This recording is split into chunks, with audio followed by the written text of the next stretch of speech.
2024년 1월 공평 정기 강연을 시작하도록 하겠습니다. 오늘은 고령화 사회에 대한 돌봄 민주주의를 탐색하라라는 주제로 우리 정순희 의원님께서 강연을 해 주시겠습니다. 예, 공평사회 9번째 글에 실려 있는 글이고요. 예, 여러분도 책도 많이 읽어보시고 공부를 많이 해주시기 바랍니다. 우선 여름말 및 강연자 소개로서 장지옥 상임대표님이 말씀해 주시겠습니다. 아니, 뭐, 여러분들 다 잘 아시는 분이 오늘 강연을 맡아주셨는데요. 사실은 이게 우리 모두의 일이죠. 이제 고령화 사회를 넘어서 이제 초고령 사회로 사실 우리가 가고 있는데, 뭐, 나의 내일을 미리 진단한다. 이런 느낌을 가지고 오늘 강연을 좀, 어, 듣기로 해야 될 것 같습니다. 오늘 발제를 맡아주신 우리 정순희 의원님은 뭐 여러분 다 잘 아십니다만 이제 굉장한 활동가이시기도 해요, 사실. 그래서 전국을 무대로 활동을 해오기도 하셨고, 이제 기본소득 일도 많이 하시고 공동체 활동을 많이 하셨는데, 특히 이제 사회복지 전문가로서 지금 박사 학위 수여를 눈앞에 두고 있는 분이기도 합니다. 그러니까 학구열도 대단하시고요. 활동의 폭이 넓기 때문에 오늘 아주 좋은 발제에 이어서 여러분들도 많은 토론 참여를 해주시기 바라겠습니다. 감사합니다. 거듭해서 새해 복 많이 받으세요. 예, 장지옥 상임대표님 새해 첫 강연 인사말 해주시고 우리 정순희 강연자님 소개도 아주 자세히 잘해주셨습니다. 이제 고령 사회에 대한 돌봄 민주주의를 탐색하라 라는 주제로 정순희 의원님의 강연이 시작하도록 하겠습니다. 정순희 의원님 부탁드리겠습니다. 네, 반갑습니다. 반갑습니다. 네, 반갑습니다. 네, 간단하게 책에 있는 내용을 제가 PPT 화면으로 좀 띄울게요. 네.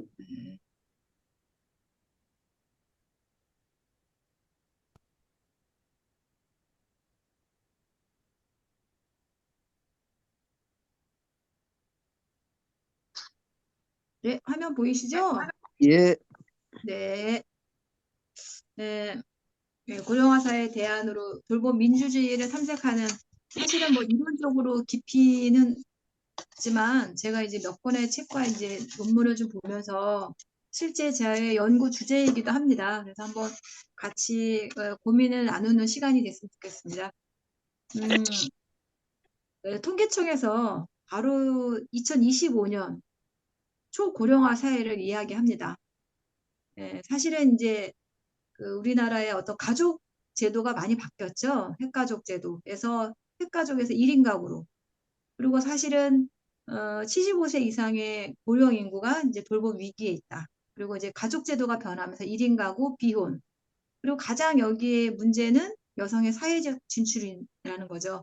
즉 가족의 어떤 돌봄 노동을 책임졌던 여성들의 어떤 사회적 진출로 돌봄 노동의 공백이 생긴 겁니다.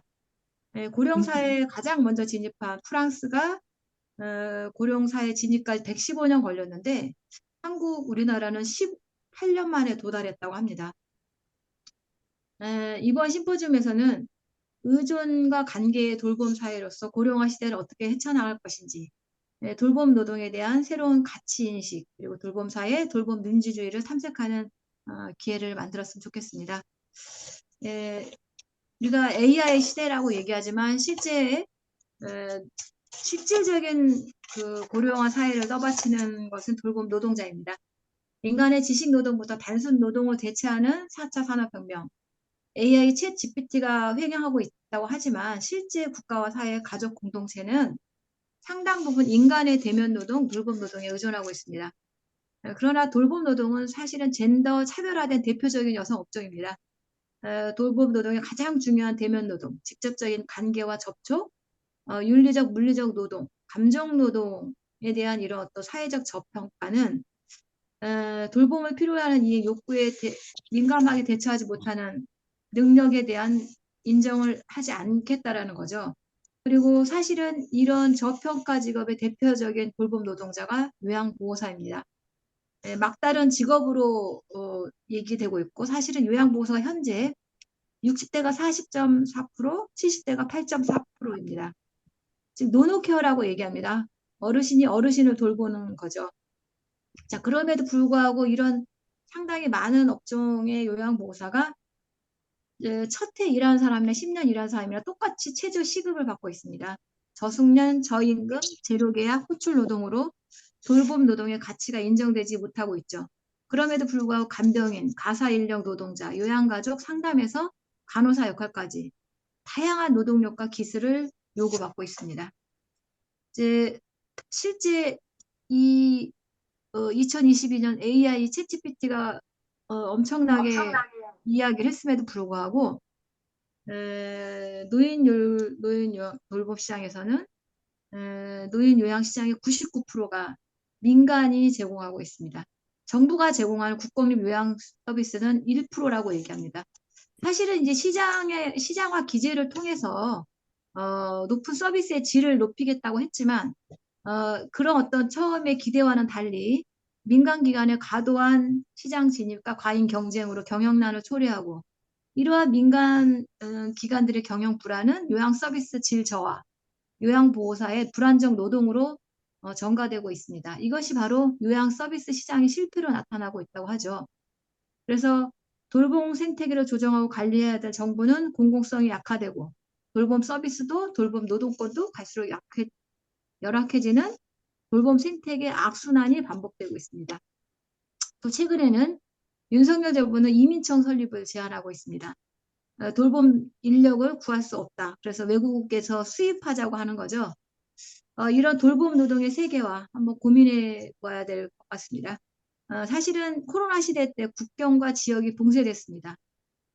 그래서 이제는 포스트 코로나를 얘기해야 되는데 다시 이게 언제 돌아올지도 모르는 상태에서 80년대부터 유행했던 신자유주의로의 회귀 이것을 갈 것인지 아니면 이제 포스트 코로나 지속 가능한 고령화 시대에서 돌봄 사회, 돌봄 민주주의를 어떻게 실현할 것인지 고민해야 될 시기라고 봅니다. 보면은 사실은 이제 자본주의가 우리가 보통 얘기할 때 자본주의를 떠받치는 가부장제 그리고 이 가부장제를 또 여전히 얘기하고는 남성 중심의 생산 노동 그리고 지불되는 임금 노동이 주로 남성 중심의 어떤 가부장제와 자본주의를 떠받치고 있다고 한다면 사실은 이런 모델이 사실은 남성 생계부양자 모델, 임금 노동, 생산 노동만을 전제로 한 것이죠. 그 그림자 밑에는 가족의 재생산 노동이라고 하는 가사, 육아, 돌봄 노동, 감정 노동 이런 것들이 다 배제되어 있다라고 하는 거죠. 흔히는 이것을 그림자 노동이라고 합니다. 이런 그림자 노동, 돌봄 노동에 대한 암묵적인 노골적인 억압과 착취가 역시 재생산 노동 이런 것들을 은폐해 왔다고 합니다. 지불되지 않은 노동, 재생산 노동에 대한 저평가, 가치 폄하, 저평가가 바로 저임금을 유지하는 자본주의 임금 노동의 구조를 이루고 있다고 보입니다. 들리시나요? 괜찮나요? 예, 예. 네, 그래서 이랬던 어떤 자본주의의 가장 기본적인 가치관으로서 어떤 공리주의, 우리가 얘기하는 벤덤이나 미리 얘기하는 최대 다수의 최대 행복, 이런 논리가 결국 소수의 자유, 행복, 사회권을 배제하거나 소외시켰다고 합니다.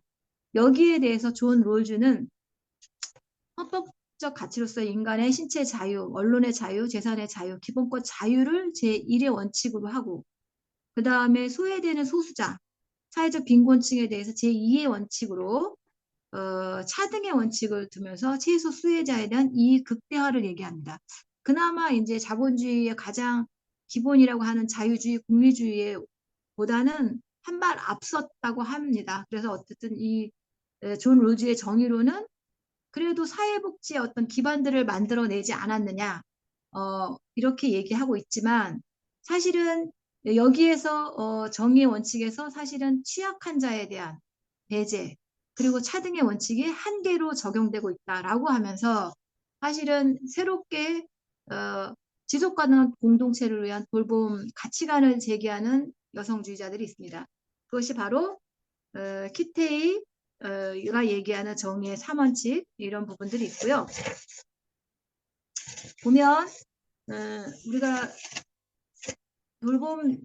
돌봄 윤리라든가 돌봄 철학을 얘기할 때 가장 먼저 도덕적인 부분에 있어서의 부분을 얘기하는 길리건이 있습니다. 이 부분은 그 돌봄 학자들을 중심으로 간단하게 말씀드리겠습니다. 길리건은 남성의 목소리로 가득한 발달 심리학, 홀버그가 대표적인 학자인데요. 이런 세계에서 여성 결핍의 증거로 해석되는 소녀와 여성에 대한 불일치한 데이터에 대해서 문제 제기를 하고 있습니다. 여성은 자신의 목소리를 듣기 어렵고 혼란스럽고 일관성이 없어서 남성은 여성을 이해하기 어려웠습니다. 근데 여성의 도덕에는 보살핌의 윤리가 담겨 있다라고 이야기합니다. 그래서 두 가지의 목소리를 얘기합니다. 길리건이 얘기하는 거죠. 그리고 이러한 부분에 대해서 노딩스는 또 길리건의 어떤 돌봄의 윤리는 어머니의 윤리다라고 제기하면서 여성의 도덕적 특징이 타인에 대한 배려, 보살핌, 그리고 다른 사람과의 유대감, 의존, 책임 등을 중시한다. 그리고 길리건의 주장을 배려 윤리로서 더욱 명료화했다고 하는 거죠. 그래서 앞서 이렇게 길리건과 노딩스는 돌봄 1세대 돌봄 이론가라고 얘기합니다. 그래서 돌봄 이론을 모성보호, 양육의 경험으로부터 발생하는 도덕적 양식으로 간주했다고 하는데 또 일부 학자들은 이것이 결국은 돌봄을 젠더적 관점에서 여성과 갈겨짓는, 여성의 한적짓는 문제가 있다라는 부분을 또 제기하기도 합니다. 그래서 제2세대 돌봄 학자로서 키테이와 잉스터가 있는데요. 길리건이라든가 잉스터에서 한 걸음 더 나아가서 돌봄 윤리와 돌봄의 권리, 돌봄 민주주의를 주장하는 사람들입니다. 돌봄의 정의를 얘기하죠. 그래서 정의의 두 가지 원칙이 시민의 자유권과 차등의 원칙에서 조금 더 나아가서 제3의 원칙으로 취약한 자에 대한 돌봄의 원칙을 제안합니다. 그리고 자유와 평등의 민주주의에서 공정과 정의를 제기하는 중요한 어떤 문제 제기를 하게 되는 거죠. 그래서 봤던 길리건 노딩의 1세대와 그 다음에 키테 잉스터 트로토를 비롯한 2세대의 기본적인 철학을 보면요.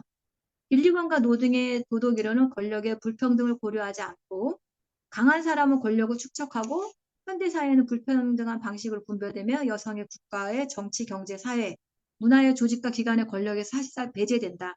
그래서 트로토는 페미니즘 도덕 이론으로서는 여성의 주변적 인식을 종식시키려는 시도에서 출발했으나 결국 그로 인해서 여성이 권력층의 주변부로 남게 되었다라고 얘기하고 페미니즘에 근거한 정체성의 차이는 문제가 있다라고 얘기하는 거죠. 오히려 트로토를 중심으로 한 사람들은 세상을 다르게 보자. 강자 사이의 권력 축적을 합법화하는 활동보다는 외부인과의 권력 공유를 합법화할 수 있는 활동, 그리고 이러한 것들이 가치 있는 활동이 되도록 보장하는 것이다. 라고 얘기하면서 상대적으로 힘없는 사람들의 관심과 활동이 현재 사회 중심 발전 생각되도록 도덕적, 정치적 삶이 그려져 있는 인식에서부터 출발해야 된다라고 제기합니다. 이거를 조금 더 나가면 우리가 복지국가, 그 다음에 더 나아가서 복지국가라까지 얘기하는데요. 자유민주주의 사회에서 얘기하는 기본적인 어떤 복지국가와 복지국가도 두 개로 나누죠. 선별국가냐, 보편적 국가냐. 그래서 자유주의 국가에서 제기하는 헌법이 보장하는 자유권에 기반한 미국, 영국, 캐나다의 선별복지 국가의 이론적 토대가 되는 것이 일반적인 롤즈가 얘기했던 선별적 복지 국가고요. 이것은 기본적으로 헌법에 공화국을 비롯한 데서는 나와 있습니다. 여기서 한 걸음 더 나아가서는 보편적 복지국가, 보편적 생계 부양자, 맞벌이, 그리고 헌법에서는 조금 더 나아간 사회권, 사회보장법까지 추가하고 있습니다. 그리고 일반적인 선별적 복지국가, 보편적 복지국가에서 더 나아가는 돌봄 국가는 국가시장 그리고 공적 기관과 사적 기관에서 혼합해서 모성주의를 강조합니다. 돌봄권, 보편적인 돌봄 제공자, 그리고 적극적인 권리, 이런 부분들을 얘기하죠. 그래서 역량 접근의 권리로서의 센과 누스바움이 이론적 토대가 되고요. 남성 생계부양자에서 맞벌이 생계부양자, 더 나아가서는 보편적인 돌봄 제공자로 나아갈 것을 제안합니다. 이건 좀 한 번씩 참고 삼아서 볼 수 있다고 보고요. 조금 더 진행을 하면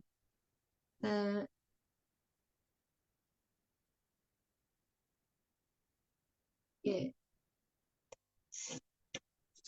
우리가 돌봄 국가에서는 일반적인 국가가 지켜야 되는 국방과 뭐 국가의 어떤 수호 의무를 외에 지방 정부는 조금 더 작은 범위라고 할 수 있죠. 그래서 즉 돌봄 정부는 국토 유지, 도로 항만, 기반 시설의 유지 관리, 국방과 치안, 외교 등의 국가적 역할을 하는 중앙 정부보다는 교육, 복지, 현장에 기반한 주민 친화적 지방 정부의 역할에 적합하다라고 얘기합니다. 그래서 지방 정부가 돌봄 정부의 역할을 더 수행하기에 맞다라고 해서 돌봄 이론이 거시적 수준에서의 민주주의를 필요로 하는 것은 아니지만 지역 수준에서 유연하고 분권화된 사회 프로그램 그리고 민주적 수단을 필요로 한다라고 잉스턴은 얘기합니다. 그래서 돌봄 정부에 적합한 돌봄 수행의 원칙으로서 주민 복리, 행정 사무에 적용되고 일선 행정 관료에서의 어떤 보살핌의 원리들을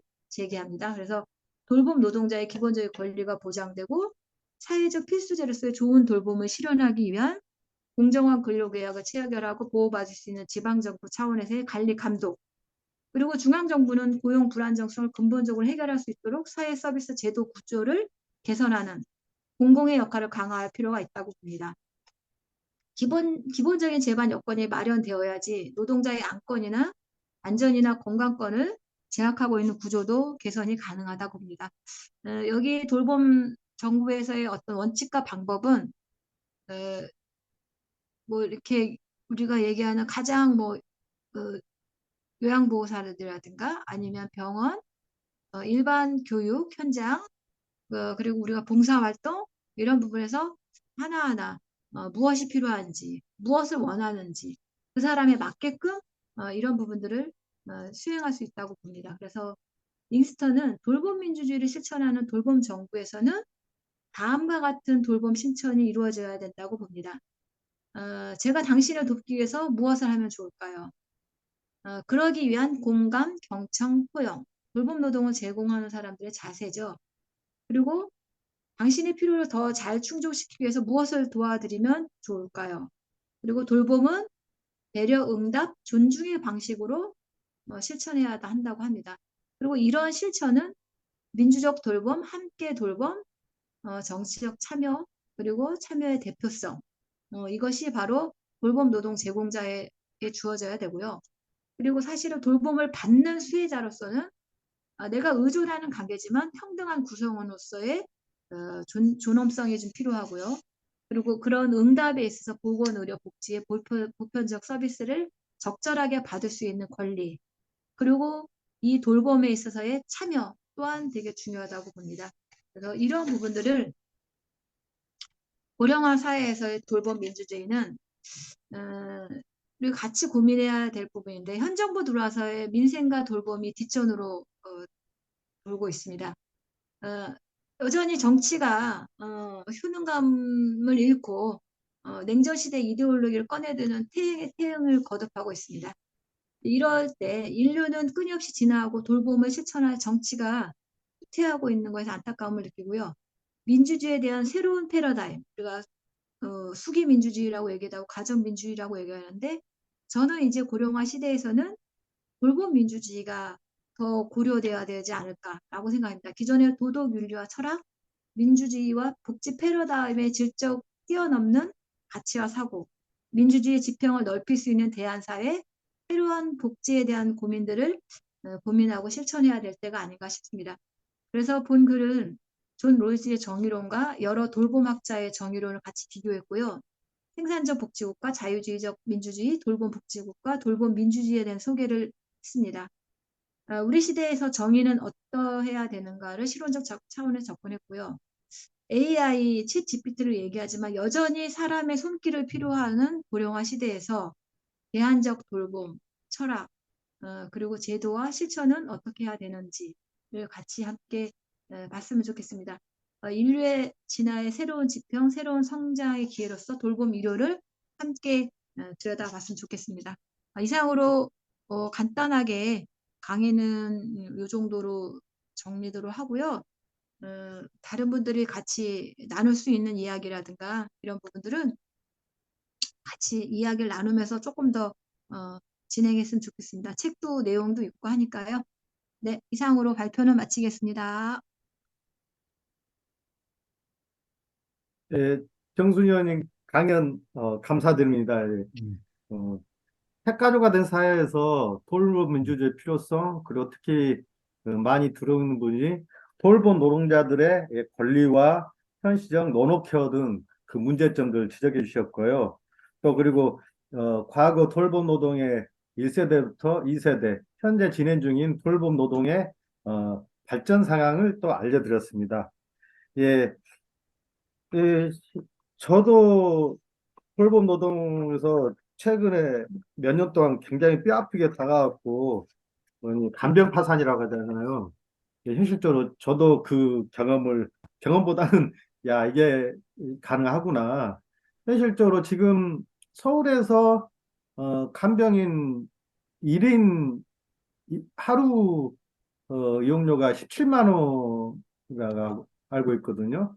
제 고향이 목포에서는 15만 원 했었고요. 그래서 사실은 이제 어, 간병인 사용료만 해도 한 달이면은 한 4, 500 정도 나오고 또 중환자실 그러면은 한 달 병원 치료비가 1,000만 원 넘는 것은 간단하게 나오거든요. 그래서 이런 부분에서 어, 정수연님이 그 설명을 잘 해주셨고 또 이제 정수연이 간단하게 하시는 것은 이제 질문과 답변을 써서 이제 진행을 하도록 하겠습니다. 정수님한테 질문 있으신 분, 예, 그 질문해 주시고 밑에 손 들어 주시면은 한번 제가 직접 보도록 하겠습니다. 예, 질문 있으신 분? 우리 그 채팅방에 우리 손독기 선생님께서 먼저 이렇게 말씀해 주셨잖아요. 그거 중심으로 같이 봐도 좋을 것 같아요. 네, 우선 손덕희 실장님 말주변이 없으셔서 네, 금방하시는데 사실은 네. 손떡이 실장님처럼 말 잘하시고 조리 있게 하시는 분 같아요. 그 그럼요. 손덕희 실장님이 직접 질문을 네, 아까 단톡방에 올렸지만은 한번 해주시고 네, 네, 네. 예, 질문해 주시는 게 나을 것 같습니다. 네, 좋은 질문이신 것 같아요. 같이.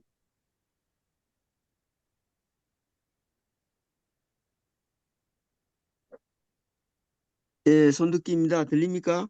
네, 잘 예, 들립니다. 예, 새해 복 많이 받으시고요. 네, 건강하세요. 강의 잘 들었습니다. 그, 그 하기 전에, 저, 요새 제 고민이 뭐냐면요. 그 인디언 속담에 이런 말이 있거든요. 마지막 물고기를 잡고서야 돈을 먹을 수 없음을 알게 된다. 그런 말이 있거든요. 이게 무슨 뜻이냐면, 물고기는 어쩌면 가치고, 그 다음에 그 돈은 가격인데, 가치와 가격이 너무 불일치가 많은 것 같아요. 그러니까 어떻게 보면 우리가 생존에 필요한 그 생필품 같은 경우는 대부분 값을 억제를 하잖아요. 그 가격을 좀 뭐랄까 통제를 하는데 그, 그 뭡니까? 저거는 사치제 같은 거는 그런 게 안 하거든요. 그러니까 누가 그러더라고 사업 장사하려면 사치제를 해야지 그 필수자면 전기요금이 못 오르는 것도 그런 것도 있는 거거든요. 사실은 억제하는 것도 이게 생존에 필수인데 이게 생존에 지장을 주면 그 폭동이 일어날 수 있다는 게 몇 년 전에 그 칠레에서 그 뭐 저 교통요금 올려가지고 한번 혁명 같은 게 일어난 거 마찬가지라는데 근데 보면 이게 돌봄 노동도 이게 사실 진짜 필요한 건데 이 가격이 반영이 안 되는 게 이게 가치와 가격의 괴리 그런 것도 많이 작용하는 것 같습니다. 그래가지고 제 생각에 이제 좀 프레임에 대해서 말씀드리고 싶은데 이제 우리가 저번에 그 자료에 보면 이제 장기 요양 시장의 99%가 민간 요양 서비스고 1%가 국공립 서비스라고 돼 있지 않습니까? 네. 이게 뭐 돌보면 시장화 전략 차원에서 그런다고 하는데 그 보면 이제 그 여기서 민간 요양 서비스인데 사실 민간 요양 서비스가 아니고 사형 요양 서비스가 맞습니다. 왜냐하면 이게 그 프라이베티제이션 뭐 이걸 번역한 게 이제 뭐 민영화 근데 실제 민영화가 사형화거든요. 근데 이걸 왜 민영화라고 하냐면 이게 물론 이제 민간에 운영하면 이윤 동기가 있기 때문에 효율을 높이는 긍정적인 측면도 있지만은 그 극대 이윤을 추구하다 보니까 어떻게 보면 뭔가 어떤 비용을 제대로 지급하지 않는 그런 어떤 그런 부작용이 있다 보니까 그걸 은폐하기 위해서 뭐 이게 민영화 아니면 민간 요양 서비스라고 하거든요. 그래서 제 생각에 그런데 과연 이제 이게 돌봄 노동이 과연 민간에 이렇게 맡겼어도 되는 건지 제 생각 오히려 그 어떤 긍정적인 측면보다는 이렇게 또 많이 그 민간 요양 서비스가 난립하다 보면 기관들이 이 긍정적인 게 효율을 높이는 긍정적인 측면보다는 오히려 그 이윤 극대화를 추구하는 차원에서 돌봄 노동을 갖다가 뭐 최저 임금도 안 주려고 하는 그런 사태가 발생하지 않겠는가 싶은데 거기에 대해서는 그 의원님 생각이 어떠신지 한번 듣고 싶습니다. 예, 뭐, 그, 한편으로, 우리 손덕희 선생님처럼, 이게 뭐, 사형이지 그러지 않은데, 이게 뭐냐면 사실은, 그, 법적으로는, 이거 민간 위탁으로 봐야 된다라고 얘기해요. 사실은 이게 이제, 노인 장기 요양 보험법에 의해서 사회보험으로 운영이 되고, 사실은 이제 건강보험공단에서 장기 요양 민간 기관에다가 80% 정도 하고 본인 부담을 하는 거거든요. 그러면 사실은 국가가 국민들의 어떤 보험료를 걷어서 보조금 형식으로 주는 거예요. 그래서 법적으로 민간 위탁 형식이기 때문에 민간 기관이 맞습니다. 그리고 오히려 사형이라고 하는 거는 이제 앞으로는 뭐 하나 투자신탁, KB 투자신탁 이렇게 해가지고 호텔식으로 아예 요양시설을 짓겠다고 하는 사람들이 들어와요. 그래서 그 유료 서비스를 하고 반은 만약에 뭐 등급을 받은 사람들, 그건 이제 요양 등급도 사실은 장기 요양 등급 위원회에서 받잖아요. 그래서 사실은 이게 장기 요양 보험의 원리로 인해서 하기 때문에 완전히 사적 시장에서 내놓는 건 아닙니다. 그래서 사실은 이거는 그러니까 오히려 이제 서구 이제 독일이나 일본 같은 경우에도 최소한 30% 정도는 국공립을 유지한다. 우리가 보통 이제 지방 정부에서도 복지관이라든가 그다음 어린이집 이렇게 해서 국공립 많이 하기도 하지만 민간 시장에 많잖아요. 그럼에도 불구하고 민간 위탁기관이라고 하지 그걸 그냥 근데 이게 똑같은 거예요. 사립 유치원 문제처럼 장기 요양시설도 사립시설의 문제들이 많다라는 거죠. 똑같이 국가의 보조금을 타가면서도 내가 내 시설에서 하는데 임대료도 안 주면서 왜 국가가 참견하느냐 이런 문제들이 발생하는 거거든요. 그래서 사실은 철저하게 시장에서 이유를 취하는 게 아니라 국가가 어떤 사회보험의 성격으로 보조금을 지급하는 형식이다. 민간에 위탁을 한 거지 철저하게 본인들의 영리를 목적으로 하는 게 아니다. 실제로는 이용자들도 한 20% 본인 부담을 하고 나머지 80%는 국가가 보조금 지급을 하면서 거기서 운영을 하는 거거든요. 그래서 이런 부분에서는 정확하게 구분할 필요가 있다. 민간 위탁 시설이다라고 하는 거죠. 네. 그리고 사형 시설은 철저하게 등급과 상관없이 요양보험료 받지 않는 개인의 유료 서비스만을 사형이라고 해야 된다라고 저는 보여져요. 네. 첫 번째는 그렇습니다. 그러지 않나요? 교수님? 예, 무슨 제가 좀 이렇게 오해한 면이 좀 있겠네요. 그렇게 보면 좀 더 그렇게까지 제가 못 봤거든요. 맞습니다. 그리고 아까 그 가치 측면에서 봤을 때 이제 이 처음 일하는 사람이나 10년을 일한 사람이나 똑같이 최저임금을 받는다는 거는 이걸 그러면 그 아마 그 부불노동 옛날에 이제 그 돌봄 노동이 사회화되기 전에 부불노동이 어떤 그런 것도 있지만은 그럼 제도적으로 어떤 게 이게 뭔가 그 보완이 돼야 이걸 갖다가 그러면 좀 뭘까 완화하거나 줄일 수 있을 거라고 생각하십니까? 근데 이제 워낙 그 요즘은 노동이 플랫폼 노동이라고 다 한시적으로 쓰잖아요. 그래서 정규직으로 할 것이냐, 그리고 정규직에 있어서의 능력이라든가 직급 수당, 직급을 인정할 거냐, 직무의 훈련성을 인정할 거냐, 근속 연수를 인정할 거냐, 이렇게 하면은 가능한데, 시설 같은 경우에요. 근속 연수도 하고, 근무의 연한에 따라 숙련도를 인정해주고, 그 다음에 어떤 기술이라든가, 뭐 이런 것들을 하면 되는데, 그렇지 않을 경우에 이거를 뭐 제로 계약 호출 노동이라고 하는데, 이미 코로나 이후로 모든 뭐 배달도 그렇고 플랫폼 노동들이 그렇잖아요. 그냥 내가 딱 필요한 시간에 접속해서 그거 하고. 근데 그게 이제 이게 시대적인 추세인데 가능할까라고 하는 부분이 있지만 최소한 시설과 그리고 장기성을 둔다면 그리고 요양보호사라든가 돌봄 노동자에서 숙련성, 감정 노동을 인정한다면 근데 그걸 어떻게 평가하지? 그리고 그거의 직무의 숙련도, 기술, 그 다음에 그 사람의 승급 체계 올라가야 되는 승진 이런 것도 있잖아요. 그런 걸 어떻게 해야 되지 하는 어떤 직무 평가 이런 부분들도 이제 뭐 NCC나 이런 데서 좀 한다고 하더라고요. 그래서 그 부분에 고민이 있고 이제 어떤 일정 공간에서 정규직으로 했을 경우, 근데 비정규직으로 하는 뭐 제가 요양보호사들이 있잖아요. 뭐 3시간 왔다 갔다 하고 진짜 주 20시간이 안 되는. 근데 그런 거는 뭐 AI 시대에서는 아마 뭐 그거는 불가피하지 않을까. 근데 그런 데에서 그 사람들의 어떤 노동력의 이런 부분들 어떻게 인정할 거냐의 부분인 것 같아요. 그렇지 않겠어요? 이미 플랫폼 아이고, 노동이나 이런 거는 뭐 배민부터 시작해서 너무 많잖아요. 배달 뭐 이렇게 해가지고 그리고 뭐 요즘은 가외도 그렇고 다 시간제로 이렇게 해버리거든요. 그래서 그거를 뭐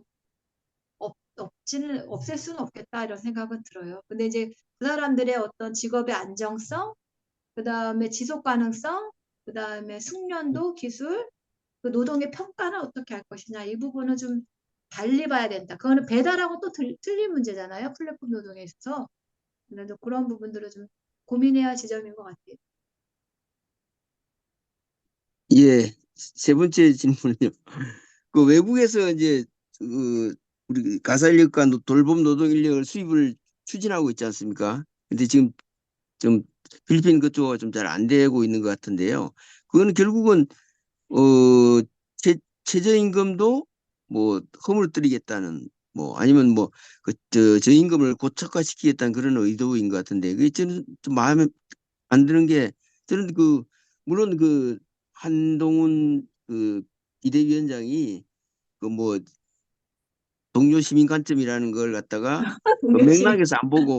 맥락에서 안 보고 그 그냥 그 말만 떼가지고 마침 뭐 그 하는 건 좀 못마땅하지만은 어쨌든 간에 맥락 만약에 독립시민 시민이라는 관점을 도입을 한다면 시민이라는 관점은 저는 국민이라는 관점보다는 좀 더 업그레이드된 좀 진전된 개념이라고 보거든요. 왜냐하면 시민이라는 관점은 결국은 국적에 따른 차별을 안 하겠다는 그런 뜻이거든요.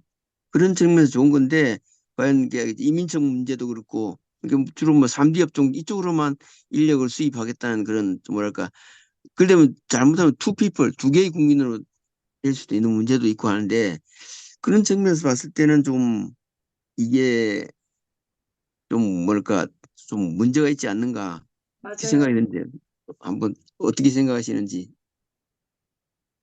우리 장재혁 교수님 어떻게 생각하세요? 외국 노동력 수입하는 거.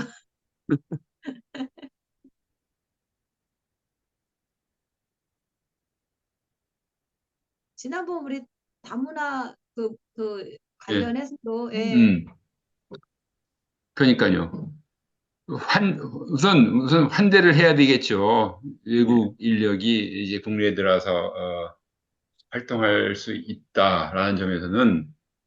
근데 이제 우리가 아까 우리 저 손덕기 실장 아주 좋은 얘기 했는데, 어, 우리가 같은 시민으로 대우를 할 것이냐 하는 그런 문제가 있겠죠. 우리 국민들이 그에 맞춰줄 수 있는가 하는 문제가 있고, 제도적으로 또 차별적 사실은 제도가 만들어지면 안 되잖아요.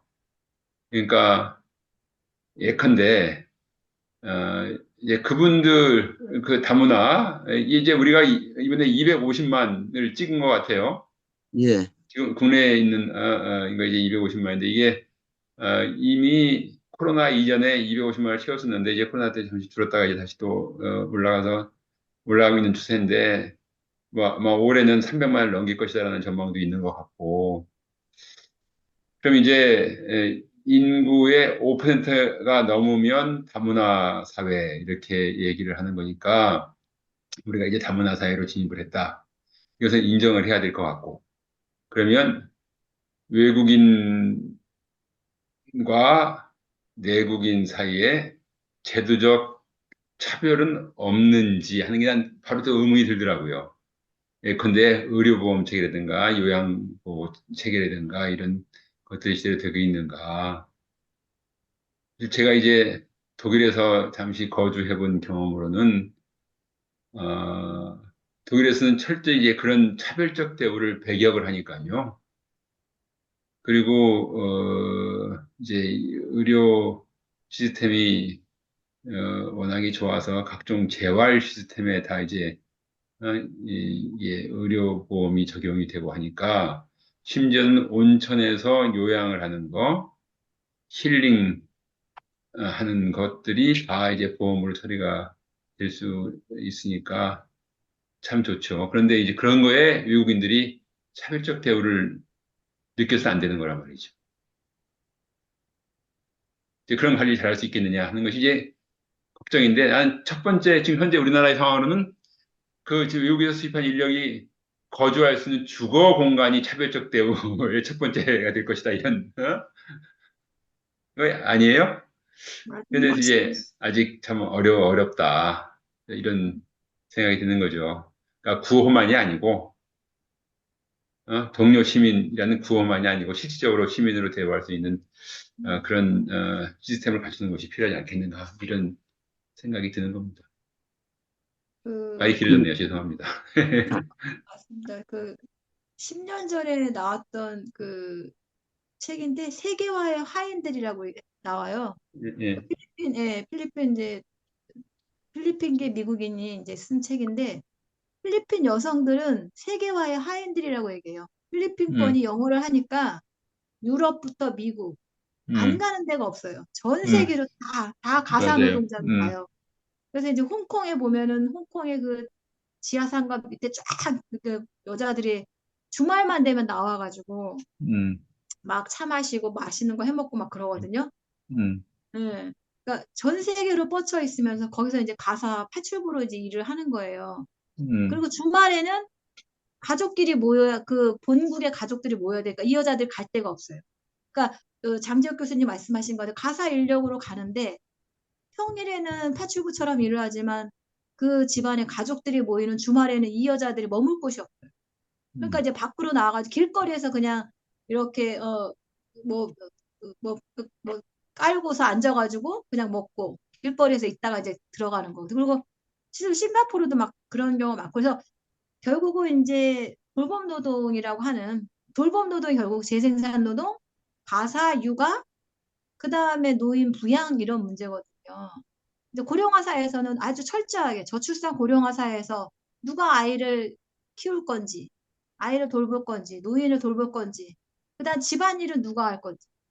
예, 그러니까 우리가 제1세계라고 하는 선진국가 여성들이 다 사회적 진출하면서 결국 제1세계 여성을 떠받치는 제3세계 여성들의 또 세계화의 화인들이 나왔다라고 하는 거죠. 그게 음, 저는 10년 전에 제가 이주민 운동을 하면서 음, 여성 운동에 있어서도 사실은 계급화돼 있다. 이걸 어떻게 바꿀 거냐 이렇게 고민을 했던 적이 있는데 그러면 그것도 또한 저임금을 바탕으로 하는 거예요. 생산 노동을 중심으로 하면서 재생산 노동에 대한 이 은폐는 결국은 생산 노동의 최저임금을 깎아먹는 거거든요. 그리고 제3세계에서 노동을 들여오는 거는 결국 제1세계 선진국가에서의 최저임금을 더 상승을 막기 위한 또 밑받침 역할을 하는 거죠. 이제 그런 임금의 카테고리에서 이 사람들과의 관계를 제대로 임금 설정을 안 하면 지금 이제 뭐 외국인 노동 인력을 오겠다라고 하면서 임금 문제 가지고 최저임금을 지급하지 않겠다고 하잖아. 적용하지 않겠다. 아니 이거는 우리 국내인의 최저임금이 너네는 최저임금 말이 안 되죠. 똑같은 노동 인력이. 그리고 그 사람들이 차별대우죠. 그쵸. 여기 와서 먹고 살아야 되는 거잖아요. 2년, 3년을 있다. 그러면 여기에 물가에 맞출 수밖에 없거든. 그리고 그 사람들이 본국을 떠나서 여기 왔을 때는 자기 본국의 월급에 뭐 5배, 10배 하지 않으면 안 와요. 그런 부분들을 고려하지 않고서 이게 계속 저임금 구조를 강행하는 건 결국 본국의 경제 구조도 망가뜨리는 그런 서로의 어떤 그 악순환의 반복이거든요. 그래서 앞서 장지혁 교수님 말씀하신 것처럼 그들의 노동권, 주거권, 그리고 인권 보호나 노동권 보호를 제대로 본국과 설정해서 같이 만들어내 가지 않으면 결국 우리 제살 깎아먹기가 되겠다라는 얘기를 하는 거죠. 그래서 가장 첫 번째 측면은 뭐 인간의 존엄성, 인권 이 부분으로 접근을 해야 되는 거고, 그리고 노동권이라고 한다면 이 사람의 노동력에 대한 정당한 평가 이런 부분들이 제대로 돼야 된다. 그리고 나서 뭐 어차피 세계화 사회고 노동에 다 이동하잖아요. 그런 사회에서는 결국 이제 우리가 70년대 뭐 독일의 탄광부로 간호사로 갔던 것처럼 또 다시 뭐 60년대. 저기 베트남이나 이렇게 올 수 있습니다. 그럼 그 사람들도 성장을 해서 또 발전할 수 있는 순환고리가 돼야 되죠. 선순환고리. 네, 이런 부분들을 우리나라도 저희가 이주민 운동할 때 그래요. 성경에서 나오는 너희들도 과부와 너희들이 나그네 시절을 잊지 말아라. 과부와 고아에게 잘해라. 이렇게 얘기하거든요. 그대들이 나그네였던 시절을 잊지 말아라. 우리도 그렇게 나그네처럼 떠돌면서 외국인 노동자였던 시절이 있다. 그리고 마치도 지금 뭐 팔레스타인하고 그 이스라엘 얘기할 때 유대 민족이야말로 정말 나그네 시절이 있었잖아요. 2000년 동안 떠돌다가 팔레스타인에 정착하면서 그렇게 팔레스타인 난민들에 대한 학살을 저지르는 거는 그건 인권 유린이죠. 우리 모두의 가장 기본적인 나그네 시절들을 잊지 않는 다문화에서 가장 핵심인 그런 디아스포라의 기억들을 잊지 않는 것. 그리고 앞서 뭐 돌봄 노동도 그렇고 외국인 노동도 그렇고 인간의 존엄성, 인권은 뭘까라고 하는 거에 대한 가장 근원적인 고민부터 들어가는 것 같습니다. 그리고 아까 그 다문화가 나왔으니까 다문화라는 게 좀 모성과 차별성을 내포하고 있는 것 같아요. 왜냐하면 제가 그걸 느낀 게 그 백인하고 결혼해서 가정을 이루거나 하여튼 그 선진국 사람하고 결혼하고 가정을 이루면 다문화 가정이라고 안 그러거든요. 뭐라 그러냐면 글로벌 패밀리라고 그래요. 글로벌 패밀리라 그러고 그리고 이제 일반 우리보다 못 사는 나라 아니면 비백인하고 결혼하면 그거는 또 글로벌 패밀리라는 거 다문화 가정이라고 그러거든요. 근데 제 생각에 제도를 바꾸라 그러려면 그런 의식을 바꿀 수 있는 어떤 그런 공론장이 활발해야 되지 않는가 그런 생각이 들더라고요. 이게 다문화 그냥 좀 보니까 뭐 립서비스 하는 그런 느낌? 이게 좀 그러면서도 실제로는 그 안에 차별과 어떤 그런 뭘까 그런 걸 내포하고 있다는 느낌이 많이 듭니다. 저는 제 글을 읽고 제가 좀 충격받았거든요. 그 말이 맞는 것 같더라고요. 그러니까. 제 생각으로는. 그 글로벌 가족으로 이 용어를 바꾸죠. 다문화는 폐지하고 하여튼 글로벌 패밀리 그 하죠. 글로벌 패밀리 좋습니다. 언론에 써는 거 글로벌 보십시오. 다 가족으로. 그 아, 백인하고 결혼하면 글로벌 패밀리가 있지. 그 사람들 아마 그 사람들 다문화 가정이라고 그러면 아마 그 사람들 또 모욕감을 느낄 거예요. 아니요, 그렇지는 않은 것 같고요. 이제 이게 다문화 사회라는 게 이제 사실 이게 글로벌 언어인데 아마 그 자체도 조금 외국에서도 좀 비판적인 시각이 있긴 있는 것 같습니다만 국내에서 사용하는 거 보면은 뭐 백인이라고 그래서 글로벌 패밀리라고 하던 거는 옛날 얘기인 것 같고 지금은 다문화 범죄에 다 들어가게 하는 것 같더라고요. 그래서 어, 뭐 그렇게 얘기를 하던데 하여튼 저 국내에도 지금 이제 교육의 문제가 있으니까 초등학교부터 사실은 국내 학생 수는 줄어들고 외국인 학생이 늘고 하니까 그런 이제 교육이 어떻게 돼야 할 것인가에 대한 고민을 시작하고 있는 것 같긴 해요.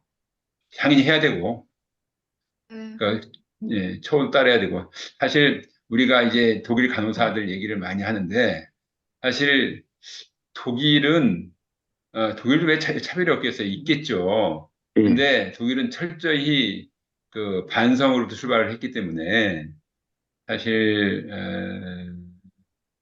이제 이 간호사들이 사회에 진출하는데 상당히 많이 독일 사회가 도움을 준 것 같아요.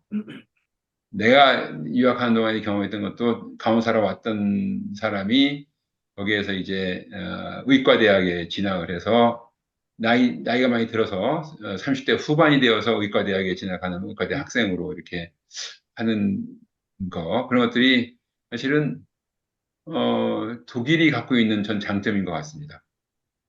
우리 사회도 그 외국인 저 노동 인력으로 국내에 들어와서 일을 하다가 대학에 들어가서 저 공부를 할 수 있는 이제 오히려 이제 돌봄 사실 우리의 간호사 우리는 간호사를 파병했다지만 간호사는 요양보호사실로 침대에서 일을 했던 그런 경우잖아요. 그런 게 많거든요. 근데 그런 사람들이 상당수가 공부해서 사회활동도 많이 할 수 있도록 그렇게 이제 독일 시스템이 되어 있었다라는 점이 굉장히 부러운 일인 것 같습니다. 그러니까 앞서 제기하신 것처럼 외국인 노동 인력을 뭐 수입해 온다 이거는 정말 잘못된 표현이지만 결국 이제 세계화나 결국 노동 노동이 이전하거나 들어오고 이런 거는 막을 수 없는 추세 같아요. 근데 그러면 그거를 전제로 했을 때 아까 얘기한 것처럼 뭐 이제 그뭐 돌봄 노동이 돌 수밖에 없고 뭐 제1세기가 제3세기가 돌 수밖에 없는 걸 전제로 한다는데 그러면 그들을 받아들일 우리의 준비, 앞서 얘기했던 환대의 자세가 돼 있느냐. 아, 내가 취할 거만 취하고, 나 입속만 차리고, 나 불편한 거 싫어. 라고 하는 전형적인 어떤 이기적인 관점만 된다면, 그리고 그, 이것은, 예, 이거는 정말 문제. 그래서, 이민청을 이제 윤석열 정부에서 이민청을 설립하겠다라는 거는 사실은 다문화를 얘기하는 사람들은 다 찬성을 해. 좋다. 이제는 출입국 관리소 법무부가 할 것이 아니라 즉 법무부가 하니까 불법 체류자가 나오는 거거든요. 근데 이민청으로 하게 되면 그냥 체류의 관점으로 그리고 다양한 이렇게 해서 이민 사회로 가는 것들을 더 폭을 넓힐 수 있는데 그거에 어떤 사회적 저변, 우리의 인식, 철학 이 부분이 정말 공동체 사회로서 그다음에 어떤 인간의 존엄성을 같이 하면서 이 사람의 노동권을 인정하는 건지 그다음에 사실은 그 전에 제기되지 않는 그 체류 가족들의 어떤 그 가족 결합권이 있거든요. 노동자가 오면 혼자 있지 않아요. 그들의 배우자가 있고 자식이 있으면 초청할 수 그럼요. 있고, 예. 그래서 가족 결합권. 그리고 그 사람들이 여기서 아이를 낳았을 경우에 그 아이들은 국적과 상관없이 출생지에 대한 아동의 보장권. 이런 부분들은 그러니까 산적된 이 우리가 다문화 사회로 들어오면서 지금 2000년대부터 20년 동안 쌓아왔던 많은 이민 문제들을 해결해야 되는데 그걸 해결하지 않아요. 즉 청소는 하지 않고 숙제는 하지 않으면서 내가 당장에 필요한 돌봄 노동, 청소부, 그다음에 파출부 이것만 써먹겠다. 뭐 이거 정말 근시안적이고 오히려 더 많은 문제를 일으키다. 그래서 저는 어차피 이게 추세라고 한다면 그러니까 윤석열 정부는 뭐 윤석열과 한동훈이 하는 게 아니라 오랫동안 어떤 출입국 관리소나 그다음에 고용 노동부에서 제기되었던 문제거든요. 이거를 우리가 더 적극적으로 재개할 필요가 있다. 좋아. 데리고 오자. 뭐 독일에서 뭐 100만 명을 난민을 받았대잖아요. 우리도 필요해요. 50명, 뭐 20만 명 받자. 10만 명 뭐 필리핀에서 받자. 자, 그러면 그 사람을 받을 수 있는 우리의 인프라가 어떻게 됐냐? 최저임금, 노동권 보장, 가족권, 체류권, 그 사람 교육권 이런 부분들을 우리가 더 적극적으로 제기할 필요가 있다는 거죠. 네. 맞, 맞습니다. 아주 중요한 말씀하신 거예요. 예. 사실 이제, 이제 제가 여기서 잠깐 그렇게 사실 저번 강의했던 김영순 교수님 예, 에, 다문화 정책관에서 그때보다 더 그 깊이가 있고 토론이 잘 이루어지는데 우선 이제 음, 에, 이 문제는 충분히 논의했고 한번 다문화 문제는 그 좀 더 그 홍명 의원님이 다문화 민주당 위원장이 갔잖아요. 그래서 한 번 더 시간을 갖기도 하고 그리고 돌봄 민주주의에서는 또 이제 한국에 들어와서 그 소외되고 저기 이렇게 살아가고 있는 다문화 가족도 또 포함될 것 같아요. 그래서 다문화 가족 문제는 여기서 넘어가고 다음 네네네. 질문으로 예, 아주 돌봄 민주주의. 좋은 논의였던 것 같습니다. 네. 아니 제가 몇 년 전에 상가에 갔었는데요. 상가에 갔더만 그분의 어머님이 돌아가셨는데 아버님이랑 10년 동안 떨어져 계셨대요. 왜냐하면 그 아버님은 시골에서 자기는 살지 저 요양병원에 도저히 못 있겠다 그래가지고 10년 동안 견우와 직녀처럼 생이별을 하신 거예요. 그래서 저는 그때 생각하고 연관을 시키면 우리나라 지금 그 탈시설 이른바 재가요양 서비스하고 시설하고 어느 정도 현황이 어떤지 모르지만 인간 존엄 측면에서 보면 탈시설을 확대해야 된다고 보거든요. 네. 그러려면 우리가 제도적으로 보완할 대책이 뭐가 필요할까요? 네. 그러니까 뭐 앞서 얘기했던 이제 그 시설 부분도 얘기하시고 또 장기 요양위원회에서 관련해서도 이제 하는데, 그러니까 원래는 우리가 뭐 에이징 인플레이스라고 해서 지역에서 살아가기, 지역에서 늙어가기, 그리고 지역 커뮤니티 케어 이렇게 사실 많이들 얘기해요. 음, 그래서 사실은 이제 뭐 장애인 같은 경우에도 장애인 탈시설 얘기하거든요. 예, 뭐 장애인 시설에서 막 장애인들끼리 모아놓는 게 아니라 장애인도 자기의 사적 공간에서 지역사회에서 왔다 갔다 하고 장도 보고 영화도 보고 자기들끼리 놀고 싶다. 근데 왜 장애인끼리 뭉쳐놓고 저쪽 섬 같은 데다가 장애인 이용시설, 막 생활시설 놔두잖아요. 아예 음, 지역사회에 떨어져서. 음, 요양원도 지금 그래요. 서울의 요양원보다 경기도의 요양원이 훨씬 시설이 많아요. 서울은 땅값이 비싸서. 그래서 경기도 뭐 남양주는 거의 요양 실버타운이에요. 요양촌이에요. 왜냐? 조금 더 싸다라는 거죠. 그리고 대부분 가족들이 떨어져 있고. 그리고 뭐 어쨌든 이제 핵가족에서 이제 1인 가구잖아요. 예, 독거 가구들이 많아지고 노인 가구도 마찬가지고. 그러다 보면은 사실은 그러면 나도 늙으면 이제 아유 요양원 가야 되나 혼자서 진짜 계속은 못 가는 거예요. 야, 침이 오면. 근데 이제 제일 좋은 게 그 어디죠? 저기 막 어딘가 이제 북유럽에서 하는 그 치매 마을이라고 해요. 치매 마을 전체 마을 전체가 치매 마을 해서 각자 주거 공간이고 가게도 있고 커피숍도 있는데 커피숍 종업원도 그렇고 가게도 그렇고 다 요양보호사나 사회복지사예요. 근데 그냥 집 나와가지고 길을 헤매도 걱정이 없어요. 다시 이렇게 보호가 자기 집으로. 그러니까 우리가 저는 그래서 갑갑할 때 이제 가끔 호그백의 치매 마을이라고 치면 나오거든요. 우리는 이 지역사회 공동체가 그런 서로가 보호해 줄 수 있는 돌봄 사회. 그 다음에 치매 마을처럼 내가 장 보러 가는데 갑자기 저 개인적으로 저희 아버지가 이제 치매가 오셔서 담배 사러 나갔다가 집에 못 돌아와요. 한 10분이면 돌아올 수 있는 바로 편의점 갔다가 들어오셔야 되는데 1시간, 2시간, 3시간 넘어가면 이제 길을 잃은 거예요. 그래서 누구라도 차려고 맨날 파출소에서 전화 오면 찾아가잖아. 네, 그러니까 당신들이 이제 노인이 되면 치매고 떠나서 이제 머리 나빠지고 떠나서 시야가 좁아져요. 그래서 바로 옆에만 이렇게 가도 길을 못 찾는 거예요. 그러면 이제 그래도 우리나라는 좀 좋더라고요. 바로바로 사람들이 이렇게 파출소에 신고도 해주고 데려다 주고 또 막 해가지고 하는데 이제 그럴 때 우리 모두가 이웃이 뭐 아들, 딸은 안 되지만 서로가 돌봐주는 요양보호사 역할, 또 이제 이 돌보미들의 역할. 그래서 지역사회 사람은 사실은 지역사회 살아가는 거는 내가 살던 내 집이 제일 편하잖아요. 그냥 편하게 옷 입고 막 이렇게 해도 나 혼자 독거노인이 돼도 사실은 이 중요한 사적 공간이 되게 중요하거든요. 그런 자기의 사적 공간은 돌봄을 받으면서 밖에서의 어떤 지역사회와의 어떤 유대, 그 다음에 어떤 뭐 소식도 듣고, 막 이런 건 되게 중요한 부분들을 어떻게 해갈까. 그러면 이웃과 그 다음에 지역사회와 지방정부가 이 부분들을 채워나가는. 우리 마을이 그냥 치매 마을 되면 안 돼? 꼭 돈을 받고, 물론 더더군다나 좋은 건 모 담당자처럼 모 담당자 한 사람이 요양보호사하고 사회복지사하고 정부가 돈을 좀 주고 실비 차원에서 저는 그렇게 하면 뭐 요즘은 이제 에이징 인 인플레스 뭐 커뮤니티 케어 지금 하고 있습니다. 가서 이제 도시락도 배달해주고요.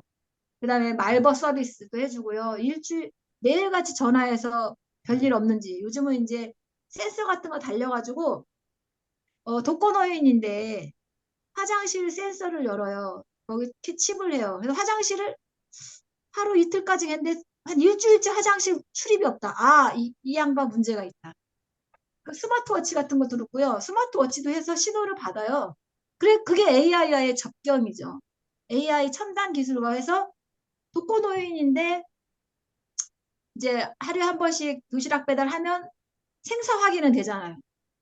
그 다음에 이제 한 이틀, 3일 됐는데 화장실에 문이 센서가 안 열린다든가 뭐 이러면 이 양반 문제가 있다. 바로 뭐, 출두할 수도 있고 그리고 뭐 돌아다닐 수도 있고 옛날 같으면 이런 거죠. 옛날 조선시대에는 어떤 이웃집의 가부에서 연기가 피어오르지 않으면 굶었는 지 살았는지 한번 가봐라 이방한테 얘기했다고 하는데 지금은 지방정부가 독거노인이 혼자 사는 75세, 80 노인이 뭐, 연락이 없다든가 도시락 배달을 했는데 그게 그냥 비어있지 않고 그대로 남아있다든가 문을 열은 흔적이 없다든가 이러면 바로 이제 방문해서 안전조치를 취할 수 있는 그런 어떤 그래서 저는 우리 마을이 치매 마을처럼 호구백의 치매 마을처럼 하면 안 될까? 라고 하는 바람이 있어요. 그 탈시설이 제가 중요한 게 물론 아까 인간의 졸업 차원에서도 필요하지만은 어떻게 보면 우리 형제복지원이라든지 그다음에 성감학원 이런 게 보면 어떤 비극이 나타난 게 시설에다 실제로 감금을 한 거거든요. 그러다 맞아요. 보니까 이게 눈에 안 보이게 한다는 거죠. 그 사람들은 실제로는 장애인이라고 그러면 속으로는 비정상이라고 생각하니까 그런 생각들을 많이 가지고 있다 보니까 이제 지금 장애인 운동하는 거에 대해서도 사람들이 그게 낯선 게 불편한 거예요. 그런 의식을 사실 바꾸기 위해서도 최소한 인간인 만약에 장애가 있는 분이 만약에 우리 인구의 뭐 5%라면 5% 정도는 눈에 보여야 되거든요. 이게 정상적인 사회인 거고 그래야 그 사람들 위해서 개선할 수 있는 그런 측면도 있고요. 그런 면에서도 좀 더 고민해야 되는 거예요. 이전에 한번 누가 글에서 썼는데 그 그렇게 이제 그런 게 의식이 내재화되다 보니까 어떤 생각이 들냐면 이제 아침 출근 시간에 이제 어떤 노인이 그 지하철을 탄 거예요. 그 많은데 탔으니까 젊은 사람들이 말 돈도 안 내면서 왜 타느냐는 그런 말을 꺼내더래요. 그런데 그 사실 만약에 고령 사회가 진전이 되면서 그리고 이게 재정으로 너무 큰 부담이라 그러면 그걸 갖다 65세를 갖다 70세 올리는 건 좋지만은 그렇게 뭐 아니면 뭐 국민 의식에 따라서 그걸 갖다가 뭐 더 상향한다 아니면 그걸 폐지하는 건 좋은데 그걸 가지고 그 사람도 오히려 그 나이 많은 분들이 힘도 없을 건데 오죽 급했으면 그 탔을 땐 다 이유가 있는 건데 그런 걸 갖다가 인정 안 한다는 거는 우리가 그걸 눈에 안 띄다 보니까 그런 게 잠재의식 속에 그런 게 쌓이는 것 같아요. 그래서 그런 면에서도 탈시설은 상당히 좀 공론화가 필요한 것 같습니다. 맞아요. 네. 우리도 늙어가는데 이제 그건 정말 우리가 만들어야 되죠. 그러니까 그 지역 커뮤니티 케어를 좀 활성화할 수는 없어요? 우리나라도? 지금 이제 커뮤니티 케어가 지금 그 지방 정부의 가장 기본적이에요. 그러니까 장기 요양이 요거는 그 요양 등급으로 나오고요. 그다음에 네. 커뮤니티 케어, 지역사회 돌봄 이거는 이제 그 보험 형식이 아니라 이제 조세 지금 세금으로 사실은 유지하는데 이것도 너무 약하죠. 약한 부분이 있죠. 근데 커뮤니티 케어 부분들은 장애인 복지제도나 노인 복지, 뭐 아니면 뭐 영유아 다해서 다 얘기하고 있는 부분이에요. 실제로. 근데 이제 음, 실제 그런 부분에 대해서 뭐라 그럴까, 보편적 서비스라 그럴까요? 그런 부분들 사실은 좀 약하죠. 되게 아직까지도 이제 뭐 선별적인 빈곤층, 뭐 저소득계층에 한정돼서만 하는 거죠. 여전히 그런 음. 서비스가 아이, 제일 근데 좋은 건 지금 일부는 그게 상당히 활성화되어 있는 것 같긴 네, 하던데요. 네. 그러니까 우리 경기도 파주 뭐 이런 영어 마을 이런 거 만들지 말고 치매 예. 마을 좀 만들었으면 좋겠다 생각이 들어요.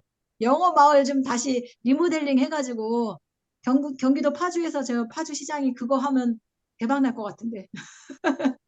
영어 다른 마을 거, 뭐, 지금, 다른 거 무슨 짓을 하는 것 같은데? 영어 네? 마을이 아니고? 네, 이런 영어 거 마을이 아니고? 네. 영어 마을이 이미 막 저기 망해가지고 그냥 그거 음, 폐가처럼 그냥 돼 있잖아요. 근데 다른 그런 거는 시설로 바꾼 것 같은데? 네, 네. 다시 했으면 좋겠어요. 음. 치매 네, 근데 마을, 또 멀어요. 그거 하기엔 또.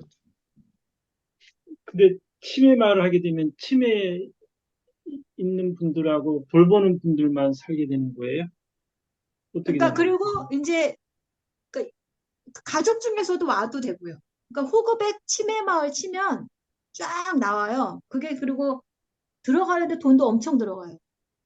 유료 그것도 서비스로요. 그러면 규모가 상당히 중요한 거잖아요. 크겠죠. 치매 마을. 네. 그리고 뭐 진짜 뭐 대단지로 막 조성돼 있고 각각의 저택이 있고 그 우리 그냥 일반 사회처럼 하는데 그러니까 완전 실버타운 그 실버타운은 그냥 음, 아파트형처럼 우리나라는 하잖아요. 근데 뭐 치매 말고 그냥 마을이에요.